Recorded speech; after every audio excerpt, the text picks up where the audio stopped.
Reaction mechanisms में पहला mechanism मेरा ख्याल SN1 SN2 आता है, उससे पहले भी कोई है। SN1 SN2 ही है सबसे पहले। SN1 SN2 के बाद फिर नेक्स्ट लेसन में आ जाते थे hydration of alkene. SN1 mechanism एक बार दोबारा देख लो। SN1 SN2 हमने क्या ट्रिक लगाई थी, SN1 और SN2 में 1 छोटा है और प्राइमरी सेकेंडरी टर्शियरी में टर्शियरी बड़ा है। तो ये हमारी बदमाशी का रास्ता था कि SN1 मैकेनिज्म टर्शियरी में होता है। तो मैंने इसलिए क्या सजाया, टर्शियरी सजा लिया, क्योंकि 1 वाले में छोटे वाले में बड़े वाले इन्वॉल्व होता था। SN1 वाले में स्टेप फिर से उल्टा देखो, 1 वाले में 2 स्टेप है और SN2 वाले में 1 स्टेप है। अब 2 स्टेप के नाम पर पहले क्या करूं, और कुछ लाना नहीं है। SN1 है, SN1 का मतलब यहाँ स्टेप 1 से नहीं है, SN1 इसका मतलब है फर्स्ट ऑर्डर है, और नई बुक्स में तो लिखना है यूनिमोलिकुलर है। तो उसका मतलब इसके रेट लॉ में बस कंसंट्रेशन, एक ही चीज की कंसंट्रेशन पे डिपेंड कर रहा है जिसकी पावर 1 है। तो फिर यही है, वो तो न्यूक्लियोफाइल को भी लेने की जरूरत नहीं है। तो ये स्टेप स्लो होगा क्योंकि हीटेरोलिटिक बॉन्ड फिशन कराना, CX बॉन्ड टूटने में, कोवेलेंट बॉन्ड बनने में भी टाइम लेता है, टूटने में भी, क्योंकि कोवेलेंट बॉन्ड क्या है, कंप्रोमाइज है, ट्रीटी है, समझौता है, और समझौते होने में टाइम लगता ही है। तो उस अंदाज में ये बन गया सी पे प्लस। ये हमने बदमाशी की थी, हालांकि प्लेनर हो जाना चाहिए विद रेस्पेक्ट टू द सी, लेकिन बाद में टेंशन ना आए, समझ में ना आए, इसलिए हमने क्या किया, बोल्ड वाले को बोल्ड ही रहने दिया और डॉटेड को डॉटेड ही। तो ये बन गया कार्बोकेटाइन टर्शियरी। यही कारण बनेगा कि टर्शियरी अल्काइल हैलाइड में SN1 क्यों हुआ, क्योंकि उसमें टर्शियरी कार्बोकेटाइन बनता था जो स्टेबल है। प्राइमरी में क्यों नहीं हुआ, क्योंकि प्राइमरी में प्राइमरी कार्बोकेटाइन बनता जो लीस्ट स्टेबल, स्टेबल तो ये भी नहीं है, मोस्ट अमंग कार्बोकेटाइंस के वाला फंडा। तो अगले में क्या होगा, ये वाला दोबारा यहाँ लिखेंगे मैडम, टाइम बचा लो जरा सा।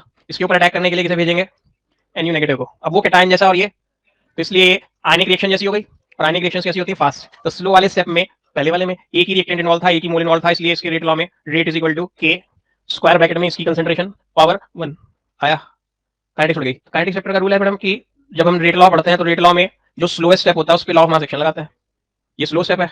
लॉ ऑफ मास एक्शन का मतलब क्या है कि जितने भी रिएक्टेंट्स हैं सारों को स्क्वायर ब्रैकेट में डिब्बे में बंद कर दो। नहीं आ रहा तो ऐसे अंदाज में लो, तो एक ही है जी। और जितने उसके मोल्स हैं वो उसकी पावर बना दो, तो एक मोल है तो एक ही पावर बना दो। तो इसका मतलब reaction first order kinetics follow कर रही है।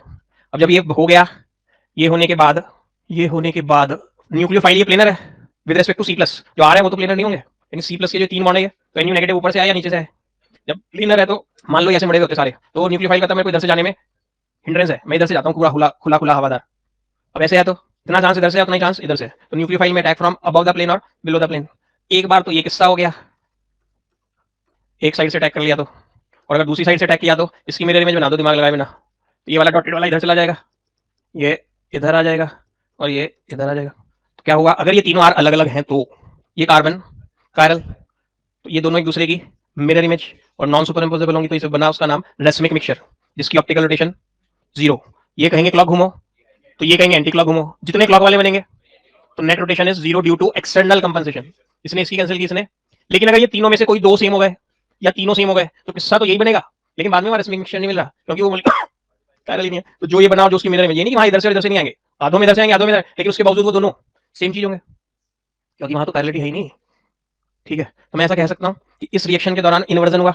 हाँ हुआ, इसके रेस्पेक्ट में ये इन्वर्टेड है और इसके रेस्पेक्ट में ये रिटेंशन है, तो यहाँ रिटेंशन भी हुआ इन्वर्जन भी हुआ, यहाँ रिटेंशन भी हुआ और इन्वर्जन भी हुआ, और सही मायने में बोला डेसिमाइजेशन हो गया। लेकिन डेसिमाइजेशन जब भी हुआ जब तीनों। अब SN1 के बाद SN2 में क्या करना, SN2 में 2 बड़ा है तो वो किसमें होगा, प्राइमरी वाले में होगा।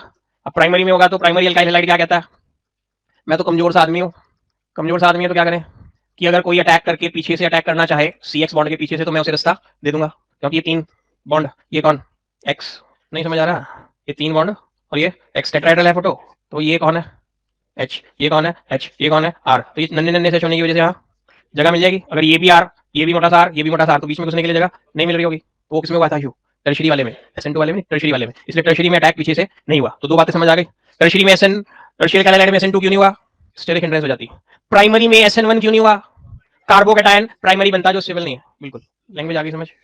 अब ये न्यूक्लियोफाइल अटैक कर गया तो न्यूक्लियोफाइल अटैक करके जुड़ा नहीं जुड़ रहा है, और ये X टूटा नहीं टूट रहा है। अजीब सी भाषा लगा रहा था जिससे याद रह जाए चीजें। और ये बोला, हमने बोला तू कौन है अजीब सा आदमी, तो बोला मैं ना तो इंटरमीडिएट नहीं हूँ, मैं कौन हूँ ट्रांजिशन स्टेट, और उधर काइनेटिक्स से उठाऊं तो एक्टिवेटेड कॉम्प्लेक्स जैसा, किसके जैसा।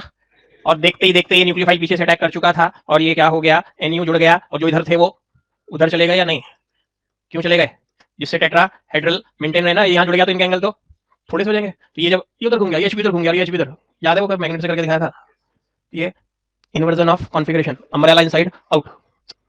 और क्या खास था इसमें, एक लास्ट बात, एक तो ऐसे करके बोला SN1, क्वेश्चन है इसके ऊपर, प्राइमरी सेकेंडरी टर्शियरी, SN2 तो और SN1।